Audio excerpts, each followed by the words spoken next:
My name is Sarah Mitchell. I'm 28 years old, and until 3 weeks ago, I believed I knew my family. I grew up in Portland, Oregon, in a light blue Victorian house on Northeast Alberta Street, where mornings always smelled like artisanal coffee, and weekends were filled with the sound of my father's guitar echoing from the ivy-covered porch. It was a typical October Sunday, the kind that makes Portland residents grateful to live in the Pacific Northwest despite the months of rain that lay ahead. The golden leaves of the Japanese maples in our yard danced gently with the cool breeze that descended from the Cascade Mountains, creating a natural symphony of rustling that I had always found comforting. I had arrived early for our monthly family lunch, a tradition we had religiously maintained for over 10 years, ever since I graduated from college and moved into my own place. The house was infused with the familiar aroma of Mom's pot roast and the homemade bread she always insisted on making from scratch, despite my repeated offers to bring something from the artisanal bakeries that had sprouted up all over the Alberta Arts District. But Mom was traditional in her cooking, just as she was traditional in most aspects of our family life. Everything had its place, its routine, its unspoken rules that we all followed without question. I spent the first hour helping Mom in the kitchen, as I always did, chopping vegetables and setting the table with the good china that only came out for family gatherings. The familiar routine was soothing, a reminder of countless Sundays before, when life seemed simpler, when I knew exactly where I fit in the Mitchell family hierarchy. Mom would cook, Dad would hold court in the living room with whatever sports game was on television, and I would play the role of the helpful youngest daughter, grateful for my place in this warm, stable family. My older brother David arrived punctually at 1 p.m., as always, pulling into the driveway in his black BMW that still smelled new even after 2 years. At 32, he was the definition of success in our parents' eyes. A corporate lawyer at Stool Reeves, one of the most prestigious firms in downtown Portland, married to Jennifer, an adorable literature teacher at Lincoln High School, father of 2 young children who called me Aunt Sarah in the sweetest voices, and owner of a beautiful craftsman-style house in the affluent Lake Oswego suburbs. David had always been the golden child, the one who exceeded every expectation, who made our parents beam with pride at neighborhood gatherings and family reunions. His path had been straight and predictable: honors student in high school, full scholarship to the University of Oregon, top 10% at Lewis and Clark Law School, immediate recruitment by the best firms in the city. Everything came easily to David, or at least it appeared that way to those of us watching from the sidelines. I, on the other hand, was the family artist, a designation that was always delivered with a mixture of affection and gentle condescension. I worked as a freelance graphic designer, a career that provided me with creative fulfillment, but financial instability that my family never quite understood. My client base consisted mainly of small local businesses, nonprofit organizations, and the occasional wedding invitation design. It was meaningful work, but it didn't come with the prestige or steady paycheck that David's career provided. My living situation reflected this disparity. While David owned his spacious house with its manicured lawn and 2-car garage, I rented a compact apartment on the 12th floor of a converted warehouse building in the Pearl District. It was trendy, close to galleries and coffee shops, and perfect for a single woman in her 20s. But it was also expensive for what it was, and I often found myself working extra projects just to make rent and still have money left over for groceries and art supplies. During lunch, the conversation flowed in its usual patterns. Dad regaled us with stories from his glory days as a mechanical engineer at Nike, back when the company was smaller, and he felt like his contributions mattered more. He had retired 2 years earlier, and these stories had become more frequent and more detailed, as if by retelling them, he could recapture some of the relevance he felt he had lost. Mom served generous portions of her perfectly seasoned pot roast and creamy mashed potatoes, fussing over everyone's plates and making sure glasses stayed full. The dining room was warm and bright, afternoon sunlight streaming through the large windows that faced the backyard where Mom's prized rose garden was preparing for winter dormancy. Family photographs lined the mantelpiece above the fireplace, graduation pictures, wedding photos, vacation snapshots that told the story of our family's progression through the years. In most of them, David was prominently featured, his accomplishments celebrated and preserved. I was there too, but often in the background, smiling and supportive, but never quite the main focus. Jennifer was telling a funny story about one of her students who had turned in an essay about Shakespeare written entirely in text speak, and we were all laughing when David leaned toward me. The move was so subtle that no one else noticed, but suddenly his face was close to mine, his voice dropping to a whisper that only I could hear while our parents and Jennifer continued their animated discussion about the declining state of education in public schools. "Sarah," he said, his breath warm against my ear, his tone so casual that it took a moment for the words to register. "You need to understand something about our family. There's a natural order here, an established hierarchy that has worked well for all of us for many years. There are places for everyone, and those places serve important functions. You have your place, and you need to stay in it." The words hit me like a physical blow, so unexpected and cruel that for a moment I wondered if I had imagined them. My fork, loaded with pot roast and gravy, stopped halfway to my mouth as my brain struggled to process what my brother had just said to me. My heart began to beat faster, and a strange tingling sensation ran down my spine, as if my body was reacting to a threat that my mind hadn't yet fully comprehended. "What do you mean by that?" David smiled, but it wasn't the warm smile I had known since childhood. It was something calculated, almost predatory. "You know exactly what I mean. You've always known what your role is here." In that moment, something inside me broke and recomposed simultaneously. It was as if a curtain that had been closed my entire life had suddenly been opened, revealing a completely different landscape from the one I thought I knew. Memories began to reorganize in my mind, like pieces of a puzzle finally finding their correct places. I remembered all the times David had received credit for my school projects. How, when I won a scholarship to the art program at Portland State University, our parents celebrated for exactly 5 minutes before changing the subject to David's admission to Lewis and Clark Law School. I remembered how, during family gatherings, my opinions were systematically ignored or redirected to David, as if he were a necessary translator for my own words. "No," I said, my voice coming out firmer than I expected. "I won't stay in my place anymore." David chuckled softly, a sound that made me shiver. "Oh, Sarah, you've always been so dramatic. That's why nobody takes you seriously." It was at that moment that I stood up from the table. Mom and Dad stopped talking and looked at me with confused expressions. "Everything okay, honey?" Mom asked, her eyebrows furrowed with genuine concern. "Everything's fine," I replied, forcing a smile. "I just need to get something from my car." I walked to my navy blue Honda Civic parked in the driveway, my hands trembling slightly as I opened the driver's door. On the passenger seat was a manila folder I had brought with me, initially not knowing why. Now, after David's whisper, I knew exactly why I had brought it. Inside the folder were documents I had discovered 3 weeks earlier while helping my grandmother organize her papers before her move to a nursing home. Documents that completely changed my understanding of who I was and what my real place in this family was. I returned to the house, the folder secure in my hands. The cool October air now seemed charged with electricity, as if a storm was approaching.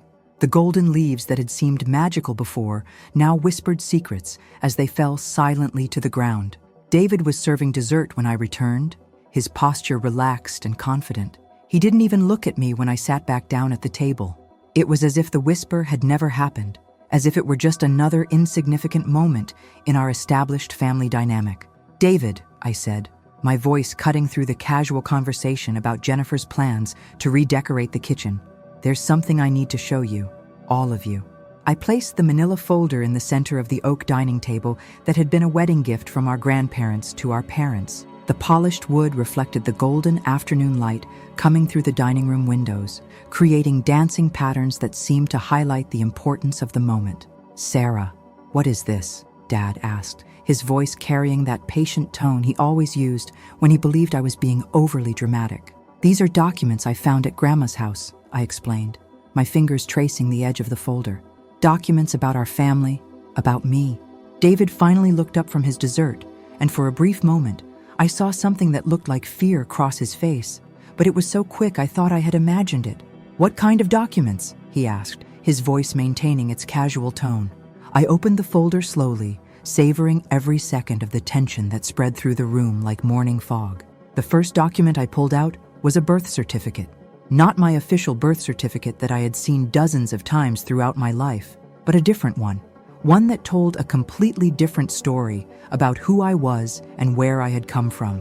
"This," I said, holding the document in the air, "is my original birth certificate, the real one." The silence that followed was deafening, filled only with the ambient sounds of a Portland afternoon, the tick-tock of the antique wall clock in the kitchen that had belonged to my grandmother, the distant hum of the refrigerator, the gentle whoosh of the heating system kicking in as the October air grew cooler. I could hear my own breathing, which seemed amplified in the heavy air of the dining room, and the sound of my heartbeat pounding in my ears. Mom was the first to break the suffocating quiet, her voice carrying the worried tone of a mother who sensed something was wrong, but couldn't quite identify what. "Sarah, honey, I don't understand. You already have your birth certificate. We've seen it many times over the years, for school enrollments, passport applications, all sorts of official purposes." "No," I replied, my voice gaining strength with each word as the reality of the situation crystallized in my mind. "I have a falsified birth certificate, carefully crafted to hide the truth about who I really am. This document here," I said, holding up the yellowed paper with its official seals and signatures, "is the real one, the original, and it tells a very different story about my identity and my place in this family." I could see the confusion and growing alarm in my parents' faces as they struggled to understand what I was revealing. These were people who had raised me, who had attended my school plays and art exhibitions, who had celebrated my successes and comforted me through disappointments.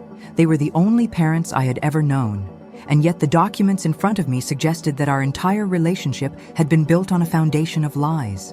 David had completely stopped eating, his fork suspended in the air as if frozen in time, his lawyer's mind probably racing through the implications of what was being revealed. For the first time in my life, I saw uncertainty in his eyes, a crack in the confident facade that he had maintained for as long as I could remember. The golden boy who always had the right answer, who always knew how to handle any situation, suddenly looked vulnerable and scared. "Sarah, whatever you think you found, I'm sure there's a simple explanation." "Oh, there's an explanation," I interrupted, feeling a courage I never knew I possessed coursing through my veins like liquid fire. "The explanation is that you've lied to me my entire life about who I really am." I pulled the second document from the folder. This one was even more revealing than the first. A will. The will of my great-grandmother, who had died when I was only 2 years old. A will that none of us knew existed, and that had been carefully hidden for decades. "This will," I continued, my voice echoing in the silent room, "makes it clear that I'm not just Sarah Mitchell, your youngest daughter. I am Sarah Elizabeth Hartwell Mitchell, the sole direct heir to the Hartwell family fortune." David's face went completely pale. Dad dropped his napkin on the floor. Mom brought her hand to her chest, her eyes wide with genuine shock. "The Hartwell family," I explained, feeling like a detective revealing the solution to a complex mystery, who founded Hartwell Industries in 1952. The company that was sold in 1998 for $57 million, with the funds placed in a trust that was supposed to be released to me on my 21st birthday. David finally found his voice. "Sarah, this is ridiculous. You're making up stories." "I'm not making up anything," I replied, pulling out the third document. "This is the trust contract, signed by you, my adoptive parents, agreeing to keep my true identity secret until I turned 21. Only you never told me, did you? Not when I turned 21, not when I turned 25, and certainly not now that I'm 28. The air in the room seemed to have gotten thicker, as if it were hard to breathe. I could see small dust particles dancing in the sunbeams coming through the windows, each one seeming to carry the weight of the secrets being revealed. $57 million, I repeated, letting the number float in the air like an accusation. With compound interest over all these years, we're talking about an amount that probably exceeds $100 million today. Dad slowly stood up from his chair, his hands trembling slightly. "Sarah, daughter, you need to understand. We wanted to tell you." "When?" I asked, my voice sharp as a blade. "When exactly were you planning to tell me I'm a millionaire? That my entire life, all the financial struggles I faced, all the extra jobs I had to work to pay for my apartment, all of that was unnecessary?" David suddenly composed himself, his lawyer posture returning. "Even if these documents are real, Sarah, you can't just show up after all these years and claim—" "Yes, I can," I interrupted, pulling out the last document from the folder.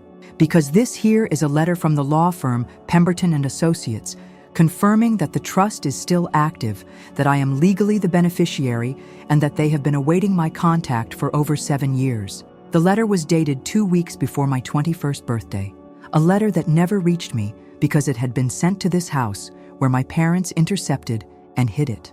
You intercepted my mail, I said, my voice now loaded with cold, calculated fury. You literally stole my inheritance and kept me in ignorance for 7 years. David stood up abruptly, knocking over his chair in the process. Sarah, you don't understand the complexities. No!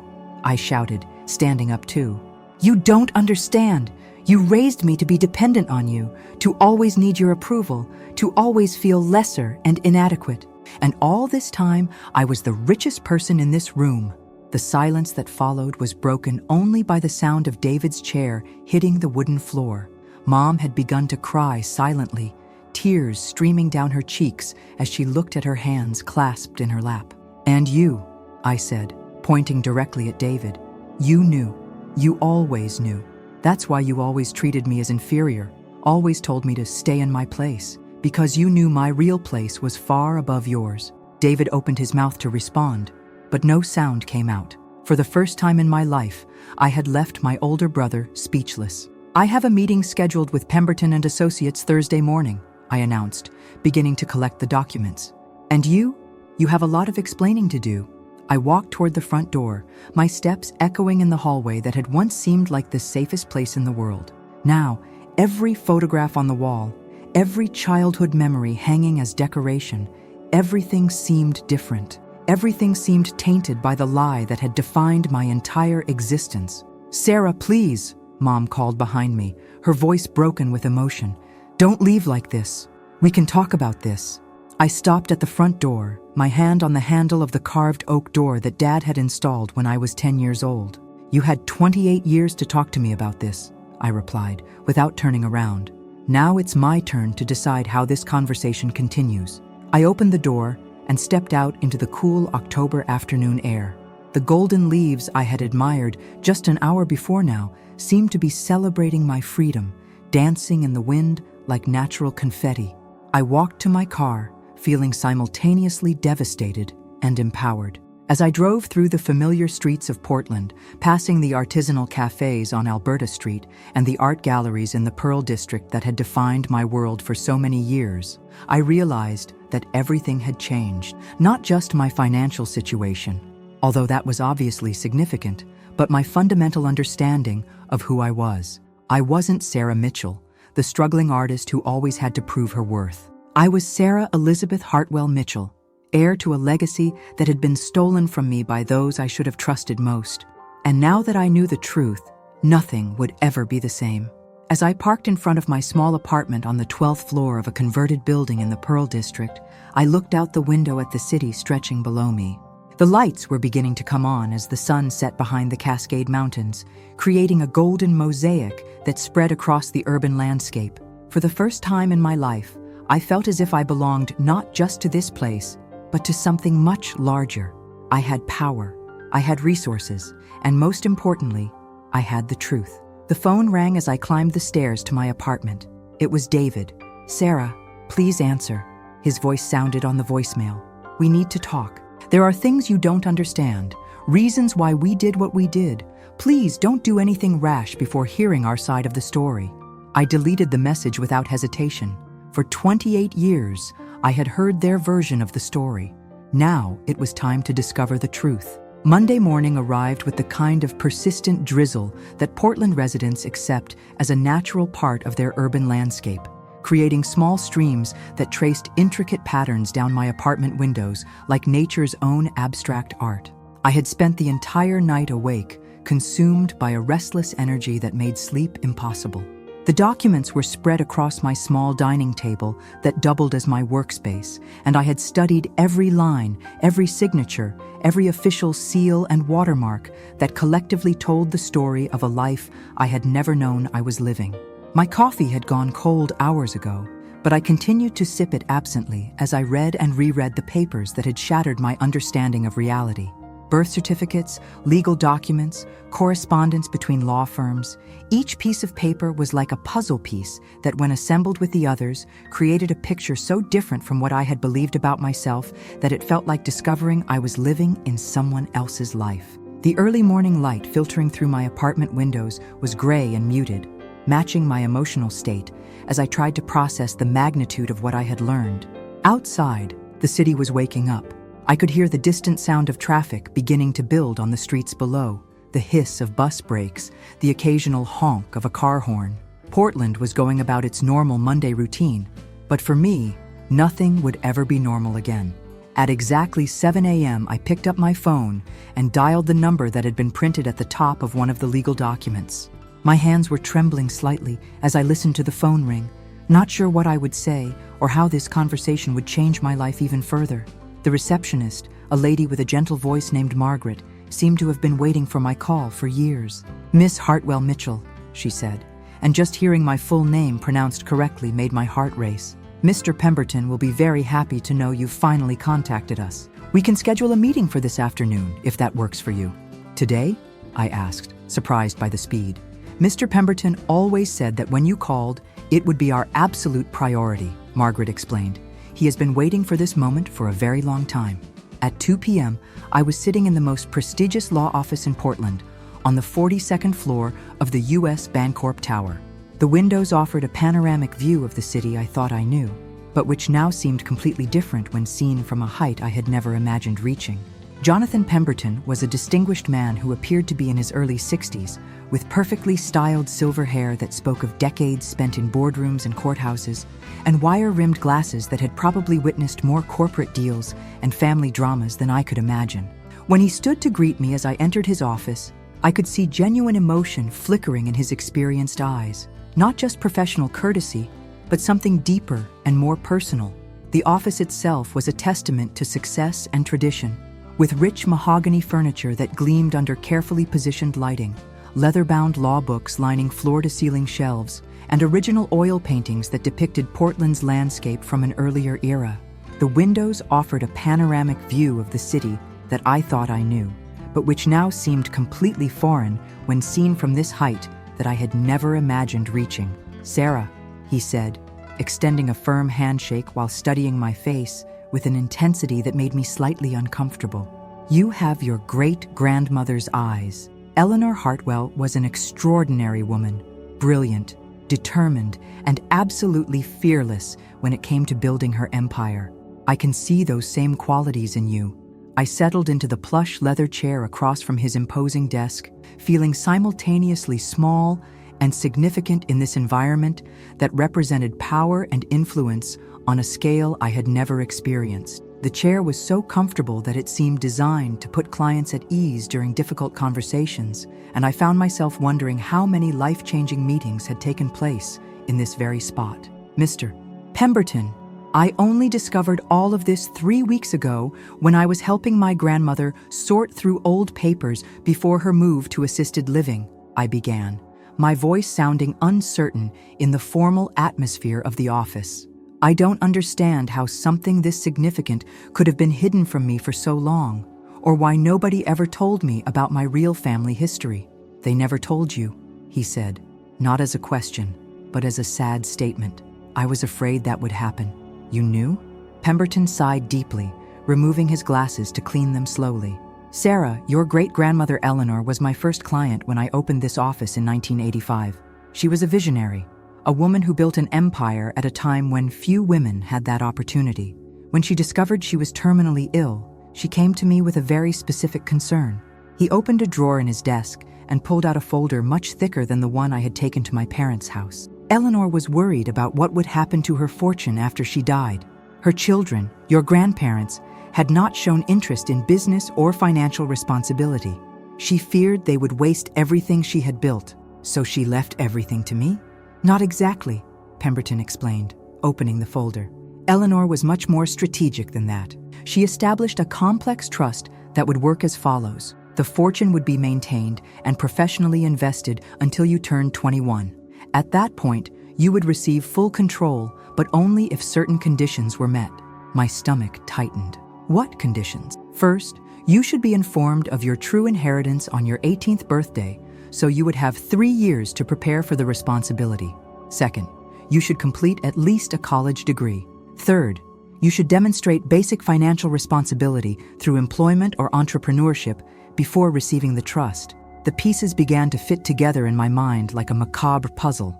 And if these conditions weren't met, the fortune would remain in the trust, generating interest until you turn 30. At that point, you would receive everything automatically, regardless of the conditions. I turn 30 in 2 years, I murmured. Exactly. And Sarah, there's something else you need to know. Pemberton pulled out another document. Your parents, your adoptive parents, they received annual compensation for keeping you ignorant of your inheritance. The world seemed to stop. What? $50,000 a year, since the day you turned 18, with the condition that they would never reveal your true identity or inheritance. I felt as if I had been punched in the stomach. They were paid to lie to me? Eleanor included this clause because she feared your adoptive parents might try to exploit you if they knew about the inheritance too early.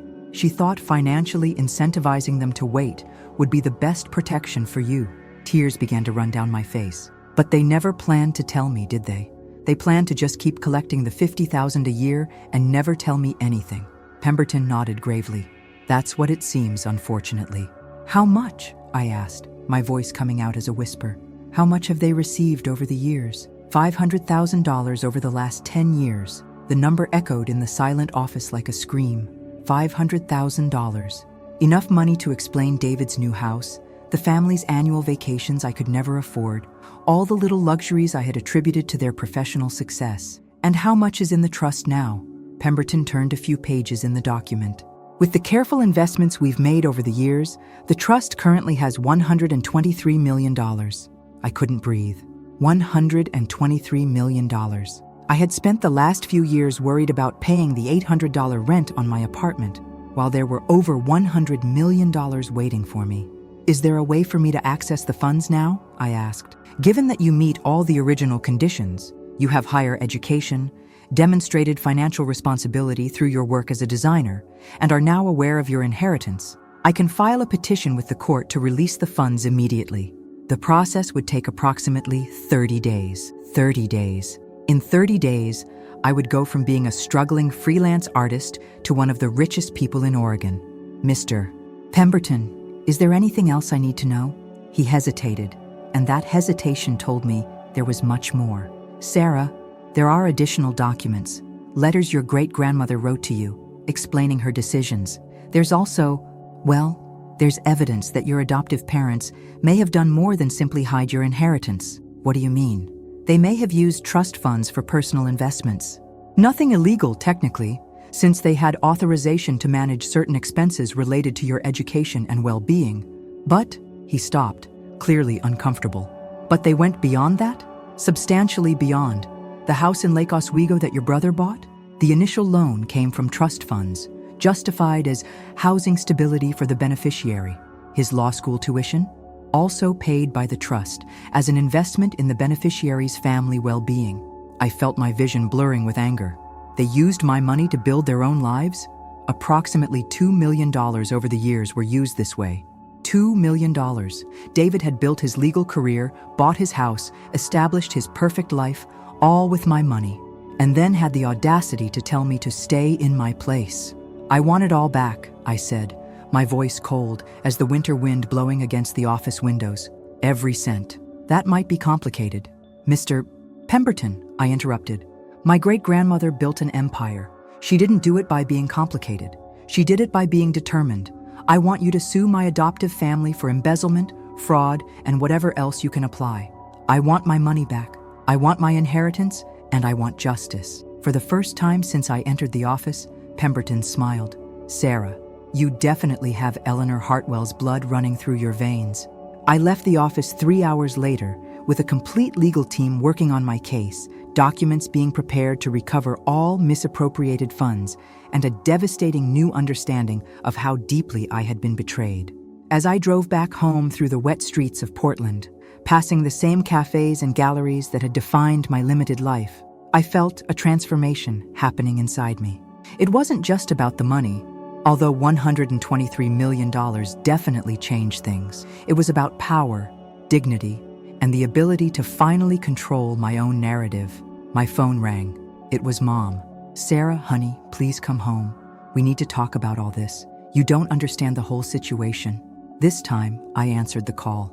"Mom," I said, my voice calm and controlled, "I understand the situation perfectly. I understand that you received $500,000 to lie to me. I understand that you used $2 million of my money to finance your own lives. And I understand that you never intended to tell me the truth." Silence on the other end of the line. "Sarah," she finally whispered, "I'll be at Grandma's house tomorrow afternoon, cleaning out the rest of her papers," I said. "If you want to talk, you can find me there.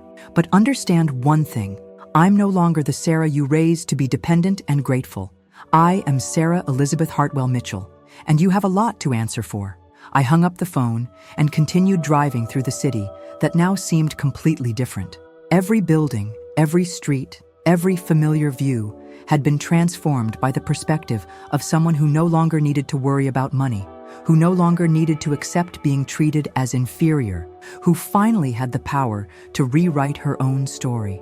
As I parked in front of my apartment, I looked up at the lit windows of the other apartments. In each of those windows, there were people living their lives, facing their own challenges, pursuing their own dreams. Tomorrow, when the sun rose again over Portland, I would still be one of those people.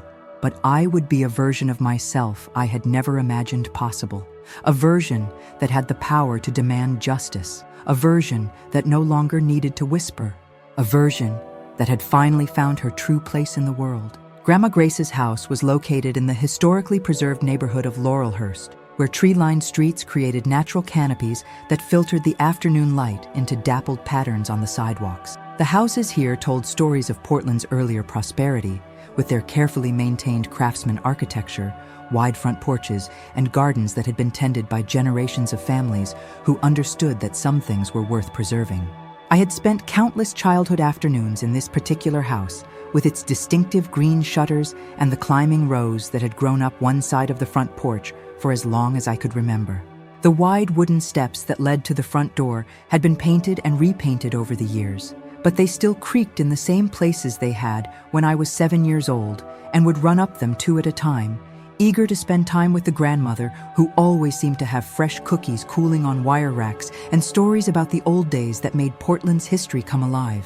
Now, as I climbed those same steps with measured adult footsteps, the house seemed different, smaller somehow, as if my new understanding of reality had changed not just my perspective on my family, but on the physical spaces that had shaped my childhood. The familiar sounds were all there. The gentle creak of the wooden boards under my feet, the whisper of wind through the oak trees that shaded the front yard, the distant hum of traffic from Sandy Boulevard. But everything felt charged with new meaning, as if I were seeing and hearing it all for the first time. It was Tuesday, just past noon, and the October sky was filled with the kind of gray clouds that promised the heavier rains that would define Portland's winter months. I had arrived early by design, wanting to have sufficient time to search through more of my grandmother's carefully organized papers before my adoptive family arrived for what would undoubtedly be a confrontation unlike any we had ever experienced. The key was still hidden in the same place it had been for decades, tucked under the ceramic pot that held the hardy geraniums my grandmother had planted every spring for as long as I could remember. Some traditions, apparently, remained constant even as everything else in my life was being turned upside down. When I entered the house, the familiar smell of lavender and waxed wood enveloped me like a nostalgic embrace. But today, even these comforting memories were tinged with the bitterness of betrayal. I headed straight to Grandma's office, a small room at the back of the house that she had used to manage her finances and correspondence. The wooden shelves were still full of books and files organized meticulously, each folder labeled with the elegant handwriting I had always admired. It was here, 3 weeks ago, that I had found the first documents that changed my life. Today, armed with a much deeper understanding of the situation, I was looking for more pieces of the puzzle. In the third drawer of the oak desk, I found what I was looking for, a folder marked Sarah, Personal Letters. Inside was a collection of sealed envelopes, each addressed to me at different ages. For Sarah on her 16th birthday, for Sarah on her 21st birthday, For Sarah on her wedding day. For Sarah when she becomes a mother. My hands trembled as I opened the first letter, dated for my 16th birthday. The elegant handwriting was the same as on all the other documents, but this felt more personal, more intimate. My dearest Sarah, if you are reading this, it means you have discovered the truth about your heritage. I hope this letter finds you on your 16th birthday, as I always planned, but I fear that may not be the case. You are not just my great-granddaughter by blood, my dear child. You are the continuation of a dream I began over 70 years ago. When I was 22 years old, younger than you are now, I had nothing but determination and a small loan from my father to start what would become Hartwell Industries. I built that company not for money, but for freedom. Freedom to make my own choices, to control my own destiny, to never depend on anyone else's charity or goodwill. I want you to have that same freedom, Sarah. I want you to never have to whisper when you should be able to speak. I want you to never have to make yourself smaller so others feel bigger. But with great fortune comes great responsibility. I have watched your parents, my grandchildren, and I love them dearly, but they were not meant to carry this legacy. You are different, Sarah. Even as a small child, I could see the fire in your eyes, the same fire that built our empire. Use this gift wisely. Use it to build something beautiful. Use it to help others who, like I once was, have only their determination to rely on. But most importantly, use it to be free. All my love, great-grandmother Eleanor. Tears streamed down my face as I read the letter. Here was a woman I barely remembered, but who had seen something in me that my own family had tried to suppress. She had given me not just money, but permission to be powerful. I heard car doors slamming outside. Through the lace curtains, I could see David's black BMW and my parents' silver Subaru parked in the driveway. My heart began to race, but this time it wasn't from fear or nervousness. It was from anticipation. They entered the house using their own key, their voices echoing in the hallway before they found me in the office. Mom came in first, her eyes red from crying. Dad followed, looking older than I had ever seen him. David came last, and for the first time in my life, he looked uncertain. "Sarah," Mom said, her voice breaking. "We need to explain." "No," I said, standing up with Eleanor's letter still in my hand. "You need to listen." I had arranged the documents on Grandma's desk like evidence in a trial. Birth certificates, the will, trust documents, bank statements, and now Eleanor's letters. Everything that proved not just who I was, but who I had always been meant to be. "For 28 years, I began, my voice steady and clear. "You made me believe I was less than I am. You made me believe I was the lucky child you rescued, the grateful daughter who should always be thankful for your generosity." "Sarah, we did rescue you," Dad said quietly. "When Eleanor died, and your biological parents were killed in that car accident, we took you in when nobody else would.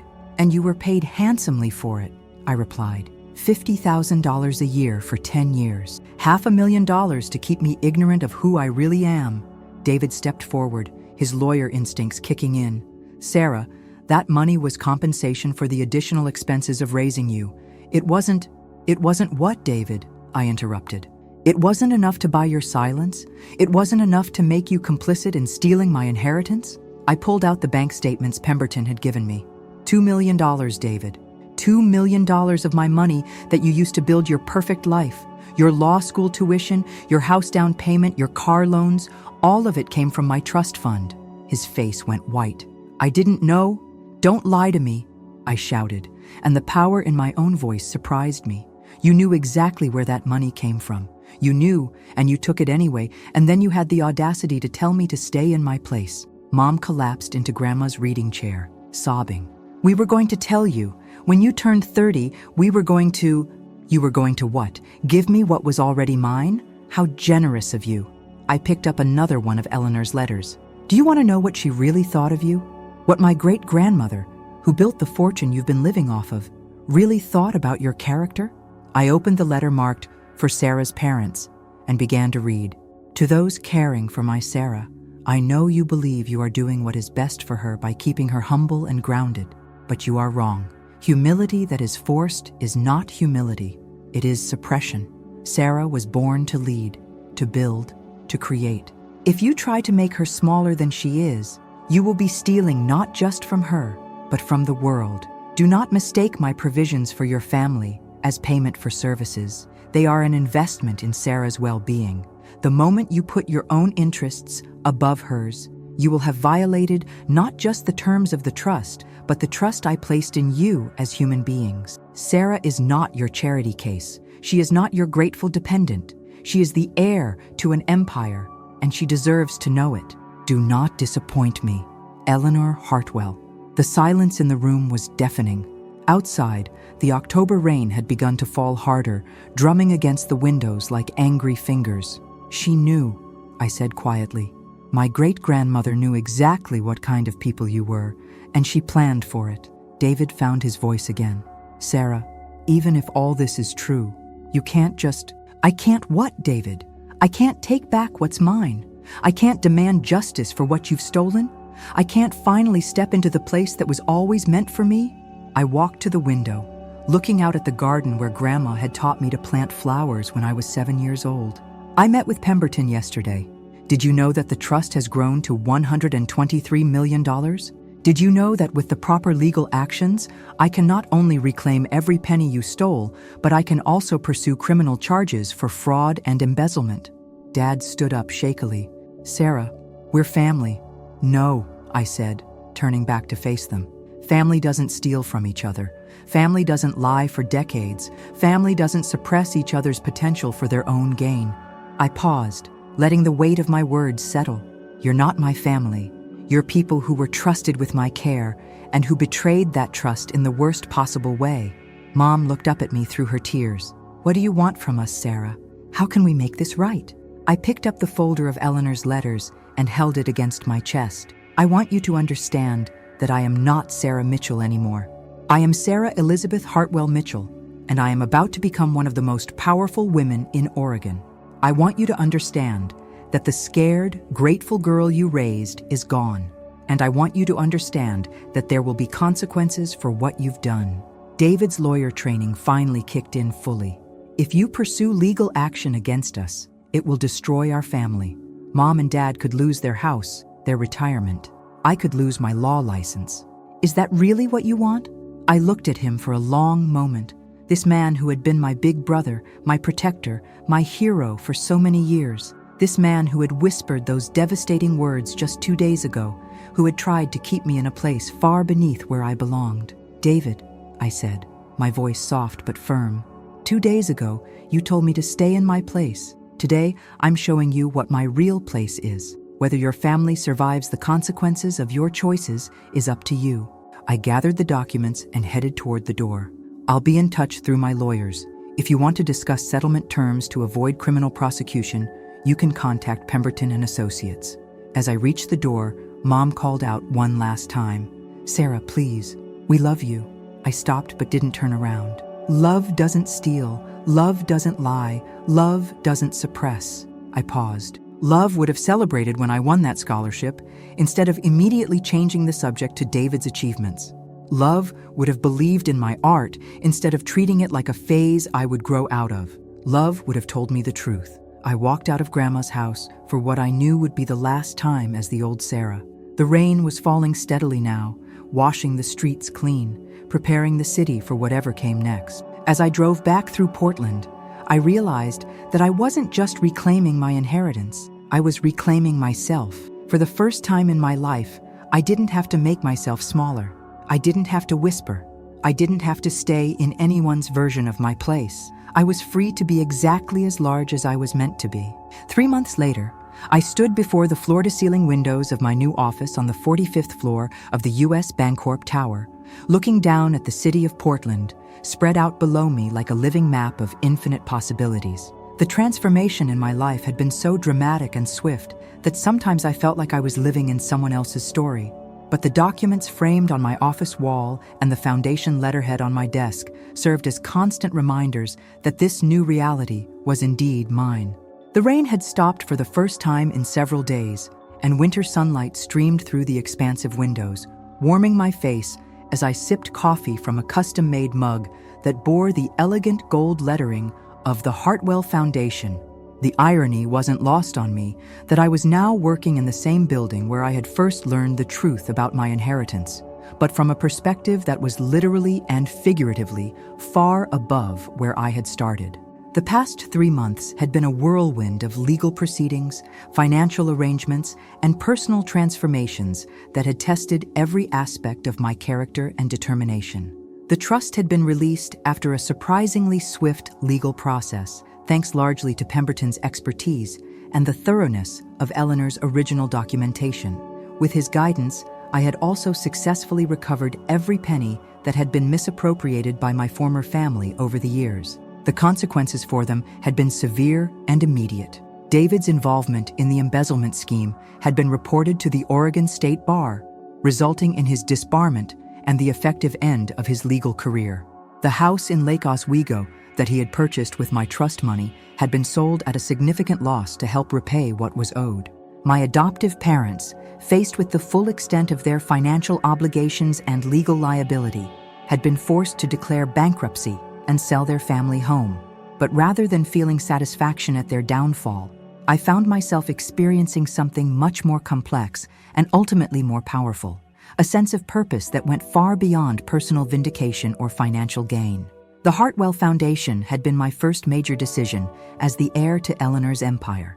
Rather than simply living off the fortune, I had chosen to honor her legacy by using it to help others who, like she once had, possessed nothing but determination and dreams. Miss Hartwell Mitchell, my assistant Marcus, knocked gently on the doorframe. "Your 2 p.m. appointment is here." I turned from the window to see a young woman standing nervously in the doorway. She couldn't have been more than 22, with paint-stained fingers and eyes that reminded me of my own just months ago, full of talent, but uncertain of her worth. "Please come in," I said, gesturing to the comfortable seating area I had set up away from my desk. I had learned from Eleanor's letters that power should be welcoming, not intimidating. "And call me Sarah. I'm Emma Rodriguez," she said, clutching a portfolio to her chest. I applied for the Emerging Artist Grant Program. Emma's story was heartbreakingly familiar. Brilliant talent, no financial support, working 3 part-time jobs to pay for art supplies, while her family questioned why she was wasting time on painting instead of pursuing something practical. "Show me your work," I said, settling into the chair across from her. As she opened her portfolio, I saw something that made my breath catch. Her paintings captured the struggle and beauty of immigrant communities in Portland with a raw honesty that reminded me of my great-grandmother's fierce determination. This young woman had the same fire in her eyes that Eleanor had seen in mine. "Emma," I said after reviewing several pieces, "what would you do if money weren't an obstacle?" Her eyes widened. I would paint full-time. I have this series I want to create about the women in my family, about how we carry our stories across borders, but I need studio space and time and—" "Done," I said, pulling out a folder from my desk. "The Hartwell Foundation is awarding you a full artist fellowship, $50,000 for the year, plus studio space in the arts building we just purchased in the Pearl District." Emma stared at me in shock. I don't understand." "Just like that?" "Just like that," I confirmed, signing the documents. "But I have one condition." Her face fell. "What kind of condition?" I smiled, remembering Eleanor's wisdom. "That you never let anyone tell you to stay in your place, that you paint as boldly and as largely as your vision demands, and that when you're successful, not if, when, you remember that there are other young artists who need someone to believe in them." Tears streamed down Emma's face as she realized her life had just changed forever. It was a feeling I knew intimately. After Emma left, practically floating down the hallway, I returned to my desk to review the Foundation's other initiatives. In just 3 months, we had awarded grants to 12 emerging artists, established a scholarship program for first-generation college students, and purchased 3 buildings in underserved neighborhoods to convert into community arts centers. But the project I was most excited about was still in development: the Eleanor Hartwell School for Women Entrepreneurs. It would provide not just funding, but mentorship, business training, and ongoing support for women starting their own companies. Because Eleanor had been right. Freedom came from never having to depend on anyone else's charity or goodwill. My phone buzzed with a text from Dr. Jennifer Walsh, David's ex-wife. She had reached out a month ago, having learned the truth about the inheritance after their divorce proceedings began. Sarah, I know I have no right to ask, but the kids are asking about their college funds. David spent everything, including what we had saved for them. I'm not asking for myself, but would you consider helping Jessica and Matthew? They had nothing to do with their father's choices. I stared at the message for a long moment. Jessica was 16, Matthew 14. I barely knew them, having been kept at arm's length during family gatherings, treated more like a distant relative than their aunt. But children shouldn't pay for their parents' sins. I typed back, bring them to my office tomorrow at 3 p.m. Let's discuss their futures. Because that's what Eleanor would have done. She would have protected the innocent while holding the guilty accountable. As the afternoon wore on, I found myself thinking about that Sunday lunch that had changed everything. David's whispered words, "You need to stay in your place," the phrase that had shattered my world and rebuilt it stronger. If he had never said those words, would I have ever opened that manila folder? Would I have ever discovered the documents that revealed my true identity? In a strange way, his cruelty had been the catalyst for my liberation. My intercom buzzed. "Miss Hartwell Mitchell, there's someone here to see you. She says she's your mother." My heart stopped. Which mother?" "She said to tell you it's Grace. Your grandmother, Grace." I hadn't seen my grandmother since the day I confronted my family at her house. She had moved into the nursing home as planned, and I assumed she had sided with her daughter and son-in-law in the family schism. "Send her up, please." 5 minutes later, a nurse wheeled Grandma Grace into my office. At 87, she was still sharp as a tack, her silver hair perfectly styled, her blue eyes bright with intelligence. "Sarah Elizabeth," she said, and hearing her use my full name made my eyes fill with tears. "Look at you. You look just like Eleanor did when she was building her empire." "Grandma, I didn't think you'd want to see me after everything that happened." She gestured for the nurse to leave us alone, then wheeled her chair closer to mine. "Child, do you think I didn't know what my daughter and son-in-law were doing? Do you think I lived in that house for 3 years without noticing the expensive renovations they suddenly could afford, the new cars, the lavish vacations?" I stared at her in surprise. "You knew?" "I suspected, and when you found those documents in my house, I knew you had found the truth." She reached into her purse and pulled out a worn envelope. "Eleanor gave me this before she died. She made me promise to give it to you if you ever discovered your heritage on your own." With trembling hands, I opened the envelope. Inside was a single page in Eleanor's handwriting. "My dearest Sarah, if you are reading this, it means you found the strength to claim what is yours without anyone's help. It means you stood up to those who tried to keep you small. It means you finally understood that your place was never meant to be humble and hidden. I am so proud of you. Now, the real work begins. Use this fortune not just to free yourself, but to free others. Build something that will last long after we are both gone. Show the world what happens when a woman refuses to stay in her place. You are my legacy. Make it count. All my love, always. Eleanor P.S. In the vault at First National Bank, Safety Deposit Box 1247, you will find the original plans for my next business venture. I never had the chance to build it, but perhaps you will. The key is in Grace's jewelry box, behind the photo of your grandfather. I looked up at Grandma Grace through my tears. "There's more?" She smiled, reaching into her purse again and pulling out an old brass key. "Eleanor always said you were going to change the world, Sarah. She just wanted to make sure you had all the tools you needed to do it." That evening, I stood in the vault of First National Bank, holding plans for something called the Eleanor Institute, a comprehensive center for women's education, entrepreneurship, and empowerment. The blueprints showed dormitories, classrooms, workshops, childcare facilities, and business incubators all in one campus. It was ambitious beyond anything I had imagined. It would cost tens of millions of dollars to build and operate. It would require partnerships with universities, government agencies, and corporations. It would take years to develop. It was perfect. 6 months later, I stood at a podium addressing a crowd of over 500 people gathered for the groundbreaking ceremony of the Eleanor Institute. In the audience, I could see Emma Rodriguez, who was already being courted by galleries for her upcoming exhibition. I could see Jessica and Matthew, David's children, who were now thriving in their new schools with their college funds secure. I could see dozens of women whose lives had been changed by the Foundation's programs. And in the front row, in her wheelchair, but beaming with pride, sat Grandma Grace. My great-grandmother, Eleanor Hartwell, once wrote that freedom comes from never having to depend on anyone else's charity or goodwill. I began, my voice carrying clearly across the crowd. Today, we break ground on a place where women will learn to create their own freedom, to build their own empires, to never let anyone tell them to stay in their place. I paused, looking out at the sea of faces, women of all ages, backgrounds, and dreams, all united by the belief that they deserved more than the small spaces the world had assigned them. 3 years ago, someone tried to put me in my place, I continued. They whispered that I should stay small, stay grateful, stay quiet. Today, I want to say thank you to that person, because their cruelty became my catalyst. It forced me to discover who I really was and what I was really capable of. The crowd erupted in applause as I picked up the ceremonial shovel. This institute will stand as proof that when a woman refuses to stay in her place, when she claims her full power and uses it to lift others, there is no limit to what she can build. As I broke ground on Eleanor's final vision, I thought about the Sunday lunch that had started it all.